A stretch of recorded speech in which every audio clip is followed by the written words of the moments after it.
and welcome to The Nation. This is a special edition and episode because it's what we call the year ender. We review the year 2025 closely, and to do that with me, I'm not alone in the studio. I'm joined by three other anchors and fellow hosts of the English programs belt, and we're here to really give our own insights and perspectives of how the year has been. Well, it's going to be really interesting because I have with me this box of questions that are inside, and we do not know these questions. We have not had a peep into what these questions may be. This has been produced and organized by the team, namely our producer. And so it's a bit of a pop quiz, but it is going to be interesting to pass this around and get the views and insights of my fellow hosts. Well, I begin to introduce them. I start with Jason Wee. Jason, welcome. Good to have you here. Thanks, Jessie. You're new onto the team, and we're happy to have you, and can't wait to hear some of your questions. Now, it's not an exam, but everyone's watching. We have Melissa Ong. Melissa, looking wonderful. Thank you for joining us today, as well as Daniel Rahman. Thank you for being here today as well. Thank you. So, how do we decide who's going to go first? I have a suggestion. We do the classic lat tali tam plom. Okay. All right, let's go. Lat tali tam plom. Oh, everyone's playing it safe. Tam plom. All right, Daniel. It worked. So pass this down, Daniel. The game is to pick out a question and give us your opinion on what you think the answer is. Thank you, Jessie. Very exciting to be here. It's not, we are usually on the interviewing side, so this is quite a different experience. Absolutely, which is why we wanted to really do this as well. We do this every year, but it has been a flagship thing that we look forward to. So yes, what's your question? All right, it's a good one. So looking back, which story, interview, or news event had the biggest personal impact on you this year?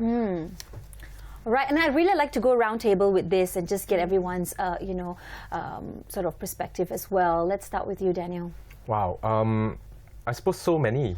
But what comes to mind, at least for me, is one as an anchor, looking at it from a news cycle, looking at it from projecting Malaysia's presence on the world. For me, I feel how we achieved, what we've done with ASEAN and the ASEAN chairmanship. I know that's not like personal per se, but for me, it also shows that there's a lot of pride in being a Malaysian this year. So that's probably the story that stood out for me. On a more personal note, there's a situation where my family has been helping some stateless children get citizenship. And after a 7-year-over journey, this year they've already received their citizenship. And a couple of news portals had covered it.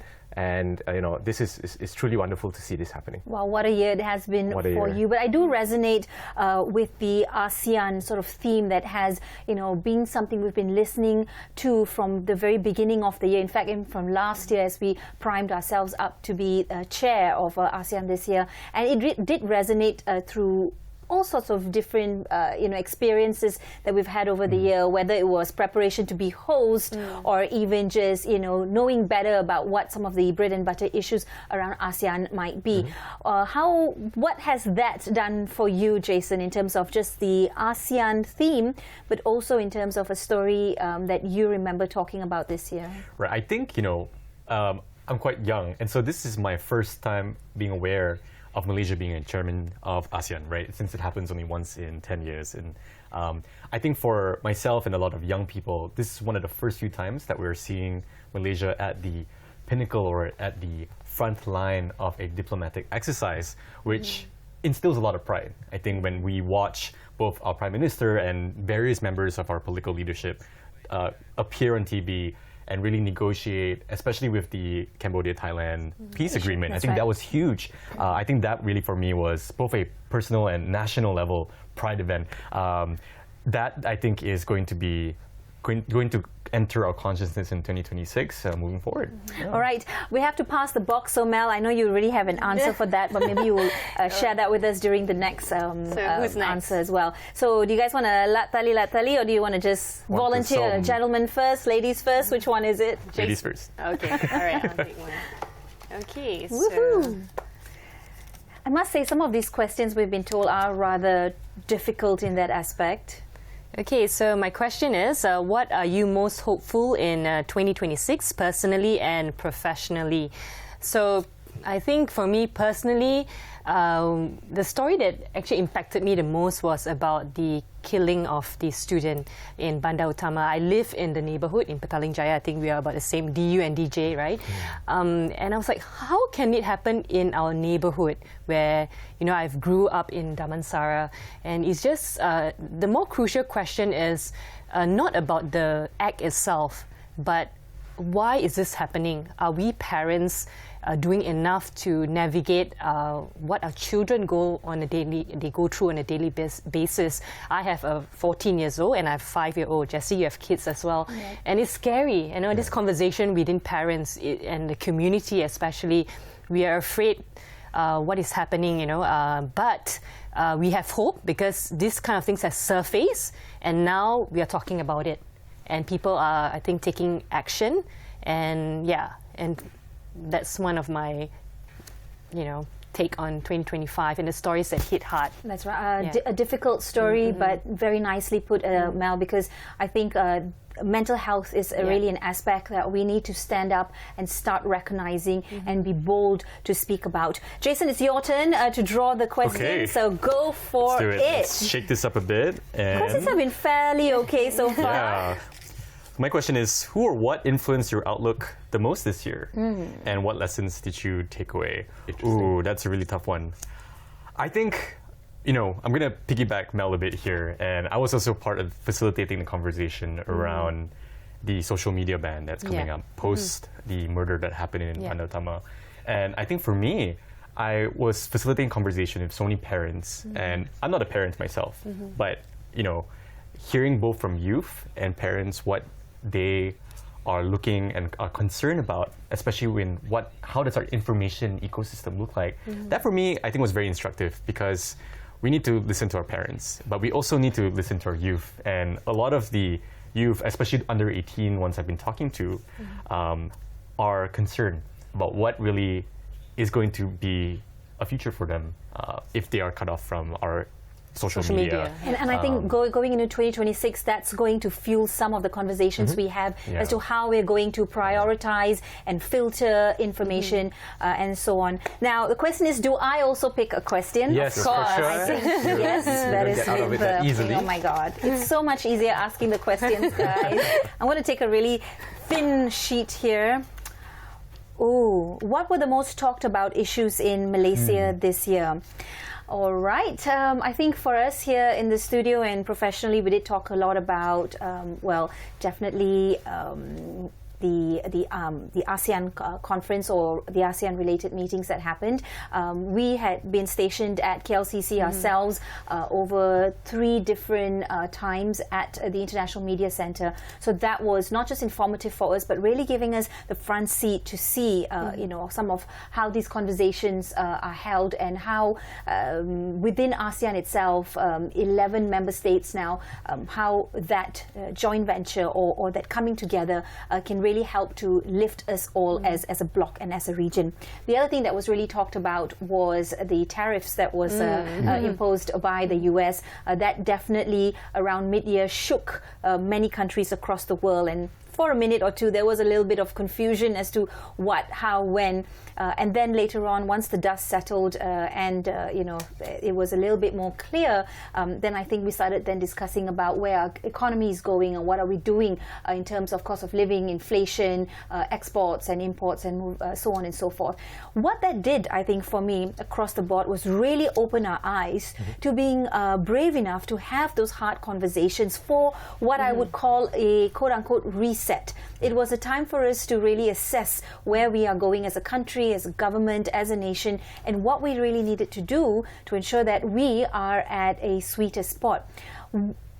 At the end of the year, looking back, I would say that Malaysia has not just done well with ASEAN. We've not done well just as a peacemaker or peace builder within the region as well. But we've really made a stand to say that despite being a small country, whether we are commentators or whether we are students or leaders, we have really shown that we have that potential and capability to be at, or rather be on that world stage. So that's how, you know, I've summarized that. And maybe to add, we also can remember that Malaysia wasn't dealt an easy hand of cards.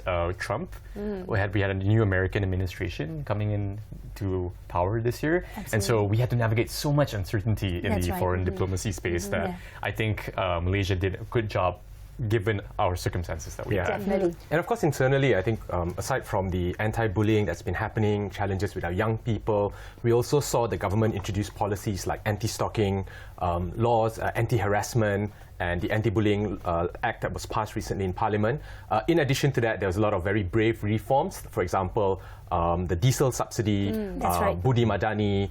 There was additional recognition by the government for the rakyat in the form of additional SARA and STR givings, and more bold moves that, notwithstanding the challenging economic environment, you know, the FDI intakes for Malaysia is one of the highest. Ringgit was also one of the top performing. That's right. And so much more. So I think at a policy level, societal level, diplomatic level, it's been quite an exciting year for Malaysia. Definitely, I like that word, exciting year, which really just propels us and it sets the stage for 2026 moving forward. Daniel, it's your turn again for that question. We hope to finish all the questions. Okay, I think maybe we should all take one at the same time, so we all have one. Okay, let's do that. Let's do that. Let's all pick a question. Okay, here you go. Okay. Oops. Let me. Oh, okay. Oh, I've got a nice one. Oh. I've got an. Okay, go ahead. Kind of what I was just talking about. Which government decision or initiatives this year had the most impact on Malaysians? For me, it's very much the rationalization of subsidies. We know that from an economic standpoint, very necessary for Malaysia because of the tightening fiscal situation. We want to make sure that money is spent more efficiently and that subsidies are beneficial to those who need it the most. Right. So we saw the diesel earlier in the year, and then more recently we saw at least the conversations about RAW 95 that might be coming up soon. We saw an increase in taxations, but in lieu of those difficult decisions by the government, we also see a lot that the government's giving back to the people, i.e. the reduction in fuel prices, Budi Madani, various e-wallet initiatives. So for me, that the rakyat has always been central and core. So the conversations that we've had on Bernama with people on the ground shows that people are, life's not easy, cost of living, but people are optimistic about what the future holds. And there are options that we can subscribe to. Also the SST, that was also a talking point this year. Mel, you said you had an interesting question, so let's hear it. Because I love to travel, the Malaysian passport is now ranked third globally in the 2025 Passport Index. So what does this ranking tell you about Malaysia's place in the world? First of all, we get to travel more. Okay, so hopefully this year, 2020, next year, 2026, will be the year that we get to travel more. No more traveling for you. I mean, not as much, Mel. Okay, she travels like every couple of months. She's out of here. Okay, so what does this mean? Yes, besides being able to travel more, I think greater confidence in Malaysia. That as we and image of Malaysia as a country, we're able to enter a country, without any extra, doing all the paperwork and stuff like that. So I think this is great because and also encourages us not to just travel, but also we are the mouthpiece in those countries. You know, perhaps we get to speak about Malaysia and introduce Malaysia as tourism. And just on that note, next year is Visit Malaysia 2026. So what another big year? Yeah, big year for us for sure.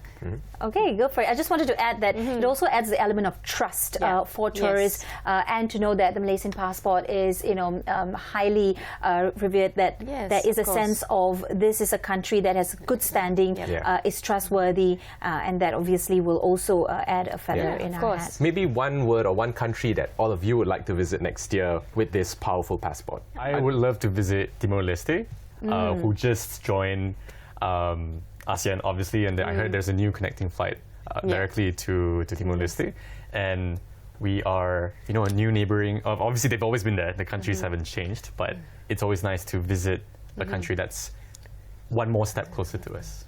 You can ask Gerard, because our executive producer, he went to Timor-Leste and he did a show as well. He was there for a while. Give you some tips about the country. I would like to visit a country or surrounding or at the area of Albania. I hear it is, it's beautiful.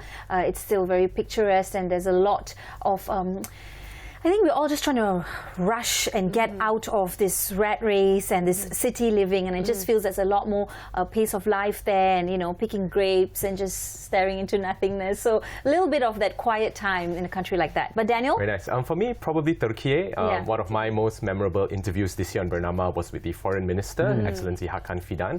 And I know that it's a country that is full of culture. So given the opportunity, that would probably be where I'd like to go. Awesome. I was going to say Istanbul, but yes, that's right. That's also a good one. All right, Jason, you've got a question in your hand. Let's hear it. I have. We've got to pick up the pace, guys, because we still have questions and not much time left. I have what was the most surprising or noteworthy government decision this year. I'm going to pivot a bit and say that the more recent news of STPM or Form 6 going to the Ministry of Higher Education's administration instead. I think we're in a very transitionary year because the Malaysian Education Blueprint is coming to an end so this year. And so moving into 2026, we'll be looking into what decisions or where the government will be going in terms of our education system. I think that's both for parents, for people who are in the policy world, and especially for our youth who are going through the education system. This is probably the most exciting thing and probably noteworthy because where I think it brings up the question, how will our higher education system look like in a couple of years? That's such an important discussion and focus area that the nation needs to look at moving forward, our education reform and what we're doing to prepare on the brink of cyber security and artificial intelligence and the dangers of social media and disinformation. There's a lot at play here. What are we doing to equip our nation's children, whether they are younger or towards young adulthood? What are we doing to equip them with a worldly knowledge and the sound understanding of how they should be learning as well? So I think a pain point for me this year, and I'm going to be a little bit brave to say this on air as well, that the Education Ministry really had some things to look out for, and there were more misses than there were hits. I'd like to add on that about the gig economy bill that was actually debated in Parliament as well in August. I think that's really great because Malaysia, the gig economy is thriving. A lot of people are doing all this freelancing work, and it's so important to really safeguard their interest and protection as well. So that was a brave move by, to have that. Well, I've got a question here that I picked. I think we've already gone over this, but I'll just quickly go through as well. What is your take on Australia's world first decision to ban social media use for under 16? And while it's been widely welcomed, the flip side of the conversation also needs to be looked at. If you take away the tools that these children use to learn and to understand the world around them better, then what is the replacement? Is a blanket ban the answer? We really need to look within these little gaps and areas to see how we can further enhance technology as we've built it to complement children. So you're also taking away a big part of what they term their freedom and their ability to connect and create with the rest of the world. Coincidentally, I was in Australia during the first day of the ban. So I was watching Australian news as it was unfolding. And one of the first headlines was that children are already moving to other platforms. That means that they're going into platforms where it's a bit scary because there might not be any adults there. Is that a world we want? And I think for Malaysia, we are contemplating. We know the decision is going to be made in 2026 on this specific ban. So it'll be interesting to look out on what exactly is our youth going to say. Yeah, I mean, youth, kids, they can pivot anyway. You block them doing this, you create boundaries, they can just find other ways. They are fluid. They are much smarter using AI and things like that. And so the question is, do you put a stop for everything, or do you allow options? The other conversation that was had out of the Australian news as well is there will be a dip in terms of there will be slight cases of anger or pushback from children under 16, again because what are the replacements, what are the alternatives?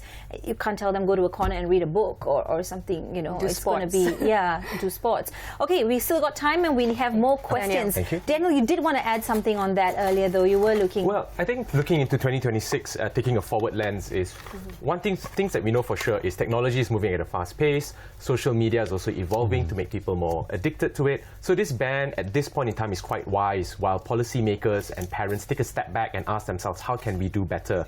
I am the father of an 18-month-old, so hello, Umbon. You'll see this one day when you're a bit older. And whatever it is, I'll say, let's ensure that we can always communicate, that you can always share whatever you want with Dad. And I think that's also the most important thing, the role of parents and how parents are empowered in society. All right. All right. Oh, all right. I've got a very important one. What is your take on Prime Minister Datuk Seri Anwar Ibrahim's leadership this year? And I think we've been talking about it on many fronts.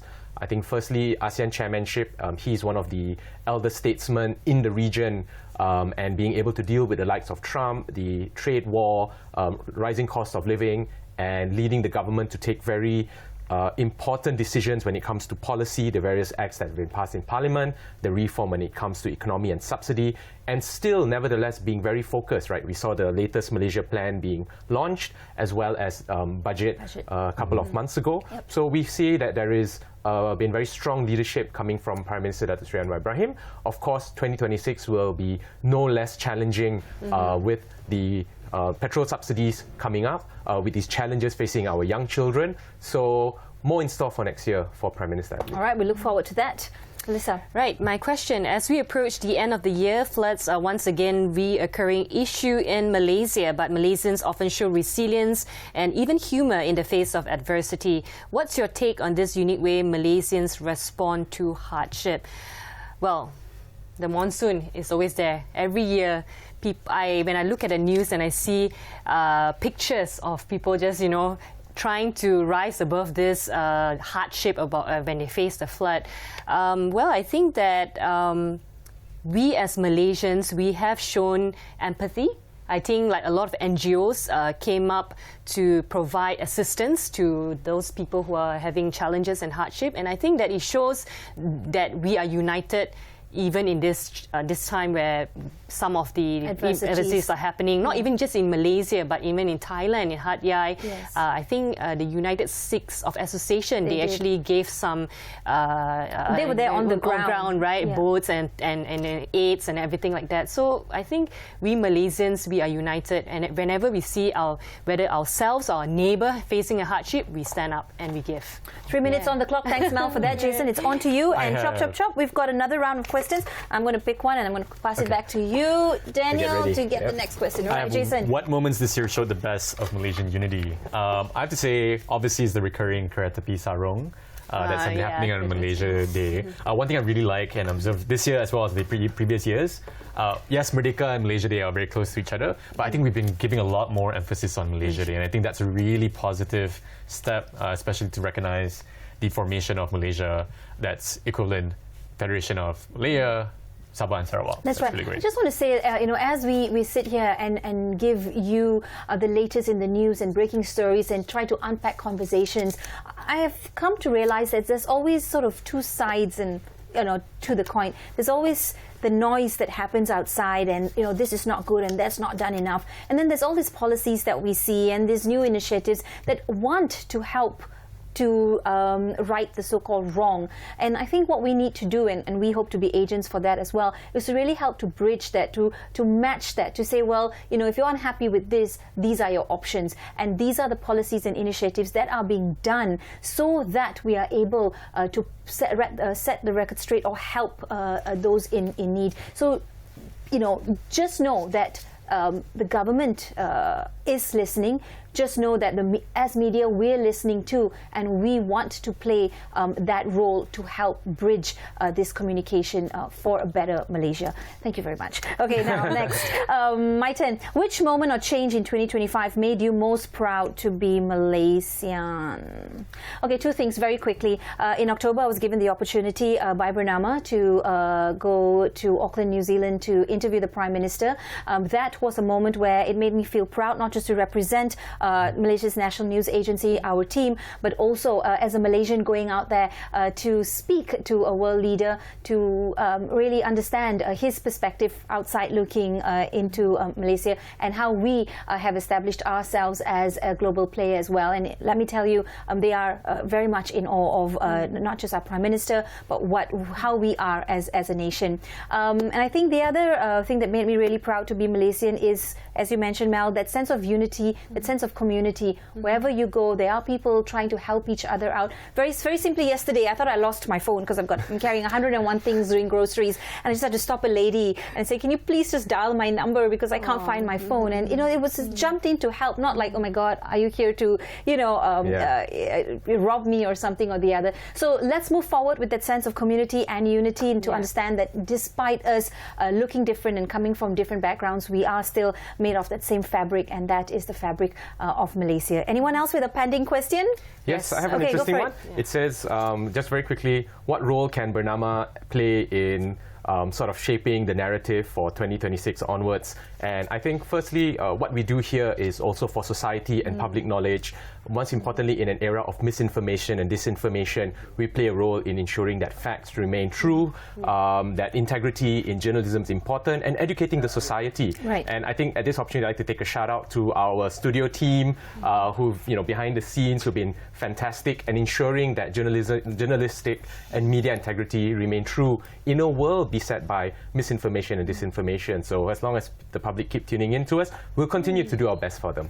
And that is a time, ladies and gentlemen. Thank you very much, Daniel, Melissa, and Jason, for being with me and with you throughout this 1 hour. We hope that you enjoyed our reflections of 2025, the highs, the lows, and the hope and aspirations for a wonderful 2026. Thanks for staying with us and our team here, and we will be with you all the way next year. We'll see you next time. Bye-bye.